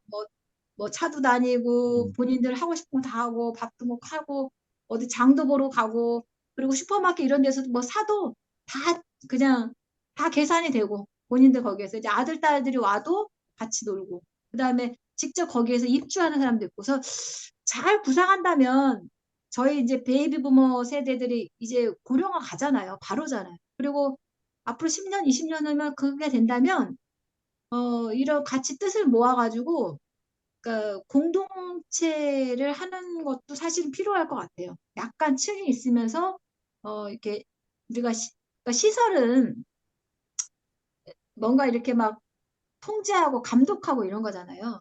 근데 그런 게 아니라 공동체 생활이라도 한다면 그 중에서 누군가는 뭐 이렇게 행정적인 실무도 하지만 우리가 각자에게 자기 분담을 해서 만든다고 한다면 좀 가능할 것 같아요. 저는 뭐 지방정부에서는 뭐 프로젝트 차원에서도 할 수도 있을 것 같고, 그리고 이거는 계속 지속적인 어떤 과제일 것 같아요. 네, 꾸준히. 다양한 질문들하고 또 주제가 많기 때문에 이 주제는 여기서 마감을 하고 또 우리 다른 커뮤니티 질문이 케어 우리 나중에 한번 우리 예, 만들어 봐요. 그리고 예. 그 강연 끝나고 또 남아서 저 질문도 할 수 있으니까요. 이제 음. 다른 주제로 넘어가죠. 그 다른 질문 있으신 분, 손 들고 질문해 주십시오. 예. 아니, 아까 5개 질문이었는데 벌써 다 끝났어요? 그리고 남아있는 것 같은데? 네, 네. 장기요양위원회 이제 네. 위원회 구성이 제가 이제 뭐 나중에 해야 하는데 실제 그 돌봄 노동의 주인공인 요양보호사가 배제돼 있다고 얘기하잖아요. 장기요양위원회, 의사협회, 한의사협회, 간호사협회, 그 다음에 연구자, 뭐 교수들 있어요. 음, 다 들어와 음, 있는데 민주노총, 그 다음에 한국노총도 들어와 있어요. 근데 요양보호사가 없어요. 요양보호사 협회도 있거든요.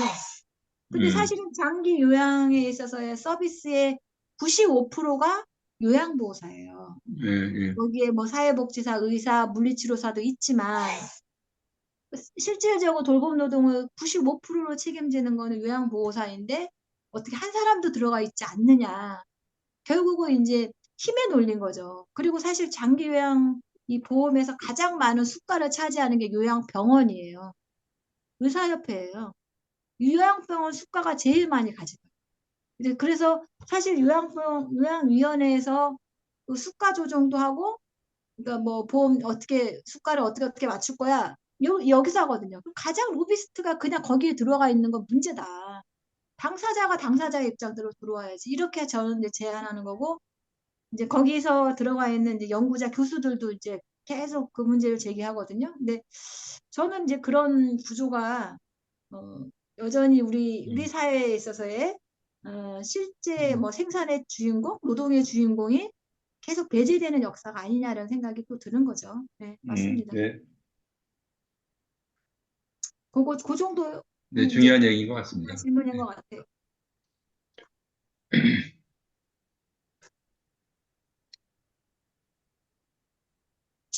우리 나중에 어떻게 해야 돼요? 네? 요양원으로 우리요? 가야 돼요? 아니면은 아니, 우리끼리 커뮤니티 케어예요. 커뮤니케 해야 돼요? 공평 커뮤니티 케어. 아, 그래서 아니, 그렇다면 너무 좋죠. 이게 네, 가능하다면. 공평 커뮤니티 케어 이렇게 가까운 데서 좀 끼리끼리 이렇게 좀 모이기도 하고 이렇게 음. 세대 차이가 있으니까 좀 보이기도 하고 예, 그러니까 예, 나는 뭐 다른 거는 잘 모르겠는데 일본 사회가 이제 부러웠던 것 중에 하나가 내가 잠시 여기 연구년 때 가 있으면서 느낀 바로는 그 은퇴자들이 할 일이 있다는 거예요. 할 일을 좋은 의미로 만들어 놓고 있더라 하는 그런 건데 뭐냐면 나같이 이제 일시 체류를 하든 장기 체류를 하든 일본에서 이제 생활하면서 일본어를 익히고 싶어하는 사람들이 쉽게 그 일본 사람들하고 접촉할 수 있는데 나는 그 이제 상당히 많은 저 은퇴자들이 그 외국인 학생이나 나 같은 사람들한테 같이 이제 난 일본어 좀 공부하고 싶어가지고 거기 갔죠. 신주쿠 문화센터에서 그러니까 신주쿠 시청에서 저도 이제 그걸 관리를 하더라고. 네, 그랬었어요? 저 신주쿠에서 있었잖아요. 그랬구나. 했더니 그래서 지금 했어요. 근데 내가 몇 군데에서 했어요. 한 군데서 한 게 아니라. 했더니 한 군데는 진짜 거기는 할아버지가 나이 80이 넘은 할아버지가 그 책을 일본 문학 서적을 같이 강독하는 거 그 프로그램을 하더라고요. 근데 참 존경스러웠어요, 진짜로. 걷는 것도 좀 불편한 분인데 근데 거기에 상당수 학생이 한국 아줌마들이었다는 거. 그래서 근데 내가 조금 팔렸습니다. 이분들이 금방 내 정보를 나는 내 이름도 얘기한 적이 없는데 금방 인터넷에서 확인해가지고는 그래 내가 쪽팔려가지고 그랬던 경험이 아주 있습니다. 하여튼, 네. 네. 너무 잘생기셔서 그래요.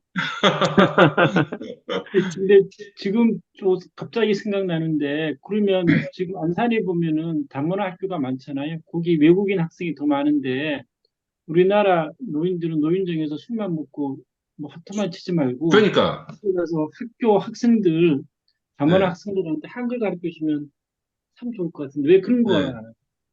그러니까 우리가 우리 돌봄 조직을, 교사 뭐 학교에서요. 그렇게 해서 하면 참 좋을 것 같은데 그런 조직을 좀 해야 될 것 같은 생각이 좀 들어요. 우리가 그러니까, 공정 우리 평화에서 조직을 하죠. 돌봄 교사 모집해서 아, 그거 그러니까 어느 최고로 공간에 가지고 나는 혜택을 그런 걸, 했으면 좋을 것 그래서 같은데 나도 한번 해보고 싶었는데, 실버 교사 참.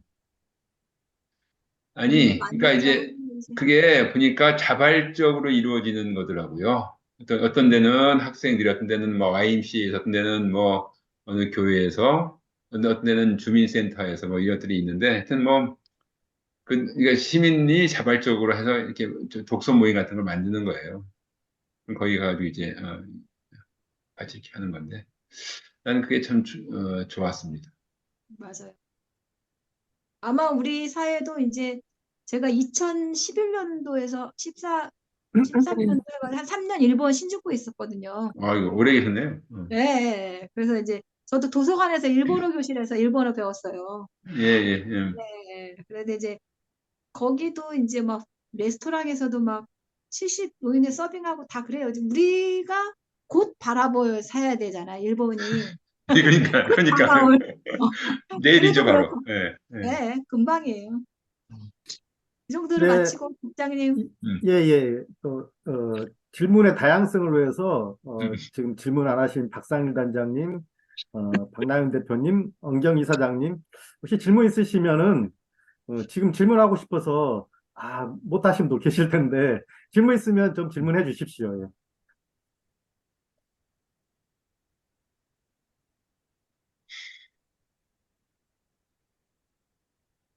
뭐 이제 다 끝나가니까 짤막하게만 저는 질문은 하면 이제 시간이 걸리니까 그냥 아까 이제 들은 소감만 말씀드릴게요. 이게 저도 이제 뭐 지금 여기 다 비슷한 이제 어떻게 보면 좀 연령이 좀 더 있으신 분도 있고 이제 공감대 형성된 분도 제법 있어 보이긴 합니다만 아까 이제 그 말씀하셨던 그 노동 관련된 그러니까 노인들이 뭘 하고 있나 지금 우리나라 노인들 뭐 하고 있나 요거 정말 앞으로 좀 심각하게 좀 생각해봐야 될 주제가 아니냐. 그러니까 이게 뭐 여러 부류가 있잖아요. 뭐 하루 생계를 위해서 파지를 주어야 되는 분도 있고. 근데 그렇지 않은 분도 제법 많아요. 의외로 이제 유산 계급 같은 경우에는 제법 많은 노인들이 이제 뭐 그럭저럭 먹고 사는데 문제 없는. 그런데 이제 사는 게 그냥 일 안 하고 놀기만 한다고 해결되는 건 아니잖아요. 그러니까 이제 국가, 지자체 혹은 뭐 등등이 이렇게 어떤 그 뭔가 일거리, 놀거리, 뭐 이렇게 그걸 제공을 해야 되는데 제가 저번에 그 마포구청 이제 한번 들려서 이렇게 쭉 훑어봤어요. 근데 뭘 이제 이렇게 프로그램이라는 걸 쭉 만들어 놨더라고요. 만들어 놨는데 딱 느낌이 뭐냐면은 이렇게 해가지고 돌아갈까? 라는 느낌. 그 몇몇의 그냥 좀 유난한 노인들은 모르겠지만 그 보통 일반적인 노인들은 어떻게 접근을 하라는 거지? 뭐 이런 거 있잖아요. 그러니까 골고루 뭔가 참여할 수 있는 그런 바탕이 전혀 없어요. 그러니까 이게 프로그램을 한다고 하게 되면 예를 들어 가지고 제가 그래서 거기 보면 여러 가지 시설이 제법 많아요. 그 큰 건물에 크게 지어놨거든. 근데 그 방을 도대체 어떻게 쓸 수 있는 거야라는 생각을 하고 봤더니 굉장히 제한적인 방법으로 밖에 접근이 안 돼요. 그래서 이게 뭐지? 그럼 결국은 지금 여기 얘기하는 그 모든 그림들이 자기가 자비로 알아서 다 해야 되는 거예요. 그러니까 이게 뭔가 뭉칠 수 있는 그 동인을 제공하는 시스템이 거의 없다. 그러니까 뭔가 이렇게 하려고 하면은 거기에 이렇게 바탕을 좀 제공하는 그런 좀 그런 게 필요한데 프로그램이 거의 없다시피 해요. 지금 그걸 알겠더라고요. 프로그램이 없는 거구나. 우리나라는 없는 거예요. 이게 아주 중요해요. 우리나라는 관련된 프로그램이 없습니다. 이거를 나중에 알겠더라고요. 보면서 아무리 눈을 씻고 찾아봐도 어떻게 끼워야 될지를 잘 모르겠어요. 요게 우리나라 현실이에요. 일단 이걸 말씀드리고 싶어요. 그래서 이 부분부터 정리를 해나가야 되지 않냐. 알아서 열심히 해라. 전 그런 건 아니라고 봐요. 그렇게 할 수도 없고. 음. 그래서 이상입니다. 우리 저 박상일 단장님 나랑 같이 우리 마포구에서 그런 거 한번 합시다. 네. 또 한잔 아니, 마시면서? 예? 아니 보니까 네. 여기도 노인복지회관 같은 것들이 있어서 뭐 이랜드가 운영해서 아니 복지회관은 상당히 좋더라고요. 근데 거기에서 하는 프로그램은 배우는 프로그램이에요. 노인들이 거기서 이제 수강생이 될 수 있는데 노인들이 선생님이 되어서 그 다른 사람들과 접촉할 수 있는 기회는 별로 많지 않은 거예요. 그러니까 나는 우리가 아니 저 외국인들한테 한국말 가르쳐 주는 그런 프로그램만이라도 운영을 할 수 있다면 참 좋겠다 생각을 해요. 어떤 사람은 나보고 바둑을 두자 그러더라고 일본에 있을 때 은퇴자예요. 그러니까 네, 이제 좋죠. 바둑을 둬도 돼요. 그러니까 내가 책을 가지고 와서 같이 공부를 해도 되고 바둑을 더 나보고 바둑 둘 줄 아냐 그래서 바둑 조금은 둔다 그랬더니 네, 마음이 깨졌지만 했더니 네, 그러면서 이제 말을 할 수 있으니까 대화를 하는 수가 있으니까 좋은 거죠. 그러니까 이제 우리도 여기 마포구도 일시적으로 체류한 사람들이 꽤 많거든요. 학생들로 와가지고 뭐 서강대학이나 맞아요. 연세대학이나 어학당에서 한국말 공부하는 것도 있지만 그렇지 않고 손쉽게 같이 이렇게 이제 시민들과 어울리고 싶어하는 그런 사람들이 상당수가 있기 때문에 그런 수요를 우리가 충족해주면 될 것이다 이런 생각이 들기도 하거든요. 우리 강신하 대표님 하나 조직하세요. 그래서 네. 저는 저기 만들어야겠네요. 예, 피부 돌봄 교사들. 음, 하- 하나 만들만 해요 진짜로. 이게 이제 저희 부모님 세대가 80이 넘었잖아요. 저희 이제 부모님들이 막 치매 오시고 그러니까 당신들은 어떻게 늙고 죽어가야 되는 걸 배운 적이 없어요. 막 일만 하시다가. 음, 그러니까 노후가 어떻게 와야 되는지에 대한 어떤 저기가 없어요. 근데 우리 세대는 베이비붐 세대는 이게 왜냐하면 예전에는 평균 수명이 낮아지면서 그냥 아예 일 끝나면 또 돌아가시고 정년퇴직하고 이러는데 음, 이게 노후가 너무 길어졌어요. 음, 살아온 날보다 살아갈 날들이 더 긴 음, 거예요. 20년, 30년. 그리고 이제 음, 정년퇴직은 아직도 이제 산업화 시대에서 55세, 65세. 음, 그런데 65세 이후에도 지금 100세 시대잖아요. 예, 그럼 너무 길어진 거예요. 그러더라고요. 너무 우리 엄마가 80인데 이제 지겹다. 어떤 분은 100세에 돌아가시면서 재미없어, 지겨워 이러다고 하더라고요. 근데 그걸 저희가 보고 있잖아요. 예전에는 그걸 볼 새가 없었잖아요. 그냥 아프면 돌아가시고. 근데 이제 그거를 저는 지금의 베이비붐 시대, 고령화를 맞이하는 베이비붐 시대는 그것들 보고 또 이 인지 능력도 탁월하고 또 이 세대의 흐름을 너무너무 빠르게 디지털 시대도 겪어왔고 그래서 오히려 지금을 우리가 준비할 수 있지 않을까? 그래서 저는 이제 요즘은 제가 이제 논문도 계속 하지만 노인네들을 이제 엄마 아버지 둘 다를 막 뒤치다꺼리하고 왔다 갔다 하고 막 계속 그런 고민들은 드는 거예요. 나는 어떻게 늙어가지? 나는 어떻게 죽어갈까?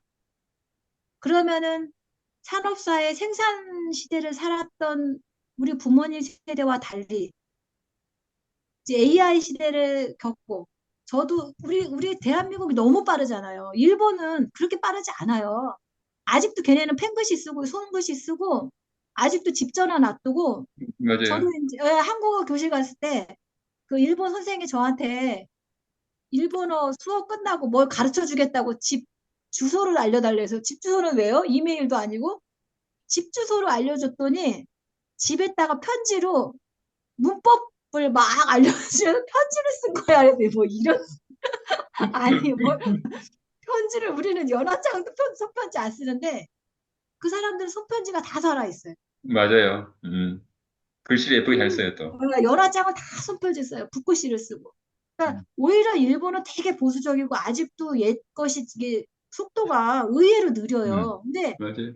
대한민국은 정말 세계적으로 뭐 고령화 시대에 제가 빠르다고 하지만 삶의 속도가 너무 빨라요. 그래서 정신없어요. 저희가 적응을 못 하는 거예요. 그러면 그 적응을 못 하는 데에서 우리는 어떻게 해야 되지? 이거를 그래도 아직도 우리가 총기가 남아있을 때 고민하고 준비해야 된다. 그래서 요즘은 그런 생각이 들어요. 어떻게 늙어가고 죽어갈까?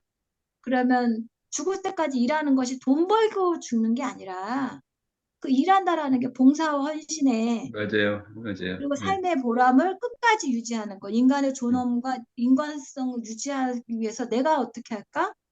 여기에서 이제 돌봄민주주의의 가장 기본 원칙이 자기 돌봄이에요. 내 몸과 마음을 스스로 내가 돌볼 것. 남 뒤치다꺼리 하다가 쓰러지는 사람들이 돌봄 노동자예요. 그게 대표적인 게 엄마예요. 엄마들이 자식도 뒤치다꺼리하고 남편 뒤치다꺼리하고 어르신들 노인네들 다 돌보다 당신들이 쓰러지잖아요. 아무도 돌보지 않아요, 엄마들. 그랬을 때 돌봄 이 민주주의나 돌봄 철학에서 가장 얘기하는 게 제1의 원칙은 자기 돌봄. 그리고 두 번째 음, 남을 돌보고 음, 이웃사회, 지역사회를 돌본다라고 하는 거거든요. 음, 음, 그럴 때 우리도 늙어갈 때 내 음, 늙어가는 거에 가장 기본은 나를 돌볼 것. 내 건강과 정신 건강과 또 마음의 건강, 또 음, 하나는 내 영혼의 건강까지. 음. 내 정신적인 뭐 이런 부분까지 요즘은 영성도 얘기하거든요. 그런 부분도 저를 같이 이렇게 나눴으면 좋겠어요. 오늘 이런 자리에서. 음. 아, 아이고, 정말 좋은 말씀 잠깐, 하셨어요. 어, 잠깐 저기 좀 주제와 벗어난 건데요. 우리나라가 이제 출생률이 막 끝없이 하락하고 있지 않습니까? 그 이유 중에 하나가 저는 그런 것 같아요. 제가 한 10여 년 전에 우리 직장에서 상사가 아이 놓는 게 아이 낳는 게 그 애국이라 그러더라고요. 우리 애국의 관점에서 왜 볼까? 그리고 장이나 같은 칼럼에는 아예 안 넣는 거는 이기주의다 그러는데 저는 혈생률 낮은 것 중에 상당한 요인이 이게 아예 낳는 걸 애국이라 생각하는 사람, 아예 안 낳는 수, 것에서 이기주의라 생각하는 사람들이 수준나는 우리가 거죠. 정책 결정을 하고 있기 때문에 그렇기 때문에 현실적인 어떤 대안이 안 나온다고 보거든요. 그러니까 아까 상일이가 말한 것처럼 그런 어떻게 보면 뭐 그냥 이게 장년 노년 노동 뭐 이런 거에 대해서도 그냥 값싼 거 그런 건 가점만 생각하니까 뭔가 좀 뭐랄까 우리 사회를 풀 수 있는 그다음에 그게 어떻게 보면 다양하게 뭐 사회 공헌도 할 수 있고 아니 뭐그 사람의 어떤 노하우 축적된 노하우를 갖다가 활용할 수 있는 그런 그 관료 광구소에 그런 건 거의 없거든요. 그런 문제가 있다고 저는 생각합니다. 네, 지금 저 현장에서 활동하고 계시는 엄경 이사님 그 마이크 켜셨는데 예, 질문 네. 있으십니까? 예. 제가 작년부터 남원에 있는 그 한 면에서 거기서 이제 정부 예산을 받아서 요양시설하고 병원을 이렇게 설립을 한다고 좀 컨설팅을 해주고 있거든요. 원래도 좀 부탁한다고 해서 이제 하는데 그 의원님 말씀 너무 좋은 말씀 많이 들었고, 근데 저는 이게 돌봄이 우리나라 사회보장기본법 중에서 사회보험하고 공공보조하고 사회서비스주를 이렇게 분류를 하자면은 돌봄은 사회서비스 중에 하나에 속하게 되잖아요. 근데 저는 요양보호사 같은 경우에는 서비스 차원으로 접근을 해야지, 그게 만약에 차후에 이제 민주노총으로 이렇게 들어가게 되면은 이분들이 아까 말씀하신 것처럼 그 기간 연도별로 월급을 높낮이로 이렇게 평가를 해버리면은 여기에서 어떤 발생이 이거에 대해서 뭐 예를 들어서 그 멀리 봤을 때 노조가 발생하게 된다라고 하면 이게 만약에 서로 정부하고 이게 맞지 않아 버리면은 이게 큰 어떤 사회 문제가 돼 버리잖아요, 이분들 자체에서. 그러면은 이분들이 그 돌봄 서비스를 잘 하고 있다가 그 딱 놔 버리면은 그러면 이에 대한 대안이 전혀 없고, 그러면 우리 자식들은 우리가 못하는 거를 요양보호사분들이 대신해 주고 있었는데 갑자기 이게 그 월급에 대한 이런 차별에 의해서 사회 문제가 돼 가지고 이제 노조와 같이 이렇게 된다라고 하면 이게 좀 사회 문제가 되지 않을까 하는, 그래서 이건 돌봄 요양에 대해서만큼은 서비스 차원으로 좀 접근해야 되지 않을까. 왜냐하면 우리나라가 너무나 저출산이기 때문에 그에 대한 대안이 전혀 없기 때문에. 그리고 저희 엄마도 지금 요양 서비스를 받고 있는데 저도 그 요양병원에 두는 걸 원하지 않아서 제가 그때 모시고 나왔었거든요. 근데 집에 있으니까 너무너무 좋아하시는 거예요. 그래서 이제 그 요양 서비스를 받고 있는데 어떤 분이 서비스를 해주고 있냐면은 그 이장님 사모님이 바로 옆에서 이제 그분이 요양사 자격증을 따서 저희 어머니를 이제 해당이 되니까 서비스를 해주고 있는데 너무 잘해주시고 계시는 거예요. 근데 거기서 이제 우리 엄마만 하는 게 아니라 서비스를 받지 않는 이웃 어머니까지 같이 오셔가지고 우리 집에서 같이 자연스럽게 공동체 생활을 하시는 거예요.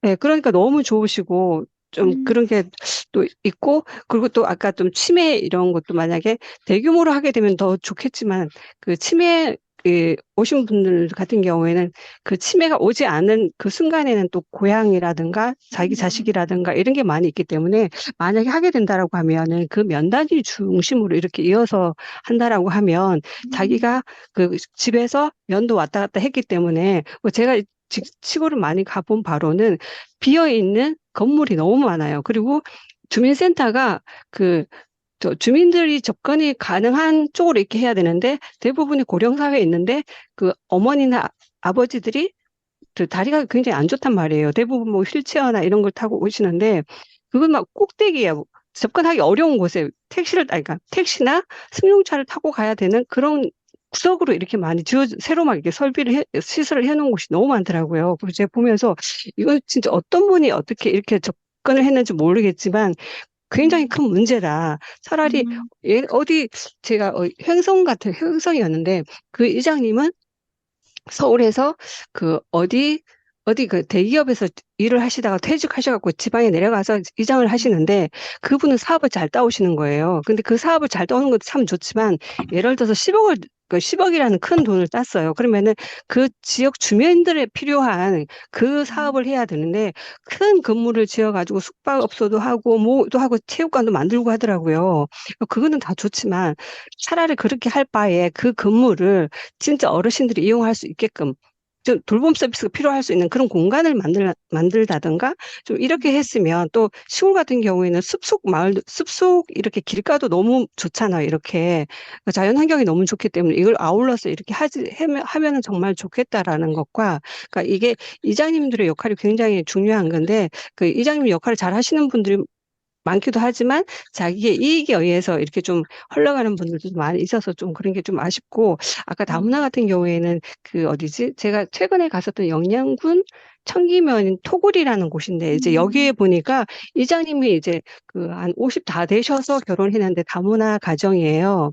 근데 그 베트남 분인데 옛날에 제가 다문화 그 용산 쪽에서 이제 제가 한번 일을 했었던 적이 있었었는데 그 다문화 여성들한테 제가 예전에 그 어떤 그 미싱 이렇게 재봉틀 이런 거 있잖아요. 제가 한번 그 교육을 한번 시킨 적이 있어요. 서울시 사업 해가지고 6개월 정도 했었는데 그때 그 나라마다 특징이 있더라고요. 중국인들은 가르치면은 조금만 자기가 이게 돈이 될 것 같다고 하면 일주일 안에 빨리 벗어나요. 거기서.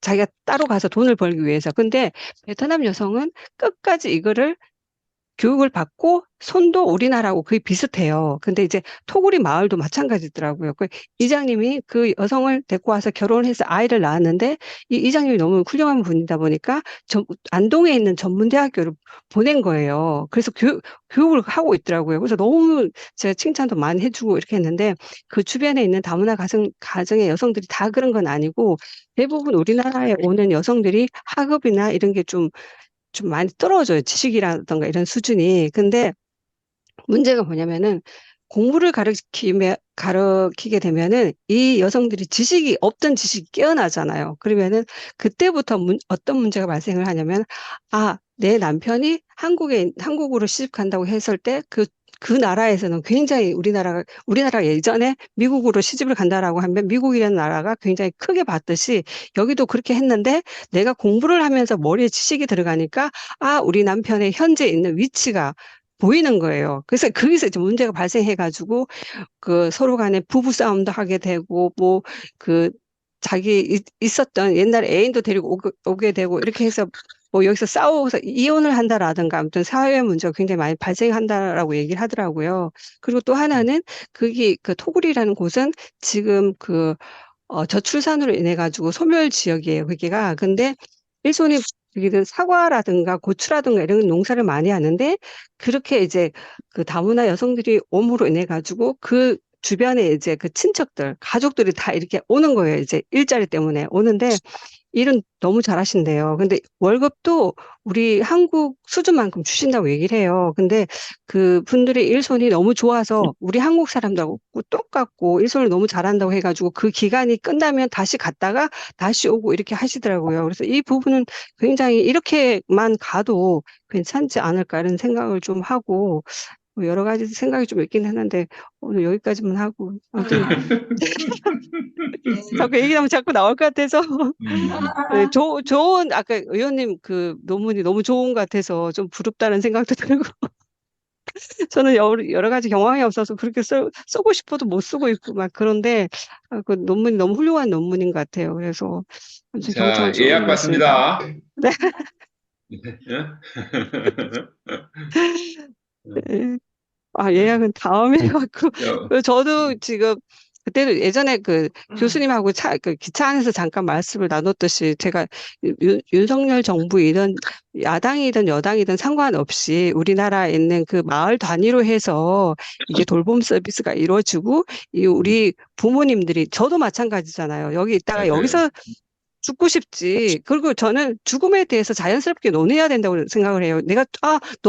우리 엄마 언제 죽고 이 얘기를 굉장히 기분 나쁘게 받아들이면 절대 안 된다고 생각을 해요. 그래서 우리나라 지금 아파트 문화잖아요. 그러면은 아파트를 지을 때 아예 거기에서 돌봄 서비스가 필요한 중간층이라든지 아니면 1층이라든지 지금 그 아이들 어린이집처럼 그 1층에는 돌봄 서비스가 필요한 그 시설을 갖추든지 이런 식으로 저희는 가야 된다라고 저는 생각을 해요.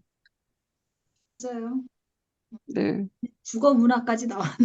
네, 네.